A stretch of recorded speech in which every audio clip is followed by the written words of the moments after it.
காங்கிரஸ் மற்ற இந்தியாவில் நூற்றுக்கணக்கான அரசியல் கட்சி இருக்கலாம், காங்கிரஸும் அதே போல ஒரு கட்சி அல்ல. அதனால மற்ற கட்சிகளைப் போலவே இதையும் சமமாக பார்ப்பதல்ல, இது வேறு. அதான் இது வேறு. ஆனால் கருத்து ஒத்த கருத்து இருக்கணும். ஆனா இங்க பல கருத்து இருக்கு. இன்னொன்னு கடிவாளம் யார்கிட்ட இருக்குன்னு தெரியல, கண்ட்ரோல் இல்லாம ஆளாளுக்கு ஒண்ணு பேசுறீங்க. இப்பதான் சரியா வந்திருக்கீங்க. காங்கிரஸ்காரனுக்கு கடிவாளம் போடுகின்ற எவனும் இன்னும் பறக்கவே இல்லை. இல்ல அப்ப ஒரு கண்ட்ரோல் இல்லாத ஒரு தறிக்கட்டு ஓடாது, எல்லாமே வண்டி தறிக்கட்டு போவாது. போகட்டும். நான் என்ன நீங்க வண்டியை பத்தி முட்டி மோதிரும். அது உங்களுக்கு புரியல சார். நான் கட்சியாவே சொல்றேன், முட்டி மோதிரும். சொல்லி முடிச்சிட்டீங்கல்ல, நான் சொல்ல பதில் விடுங்க. வண்டி தறிக்கட்டு போகணும் தானே சொல்றீங்க.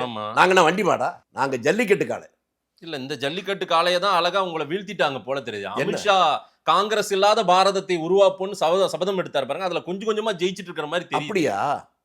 இன்னும் 3 மாசம் கழிச்சு பேசுங்க. இன்னும் புதுசா இன்னும் 2 மாநிலம் காங்கிரஸ்க்கு வரும்.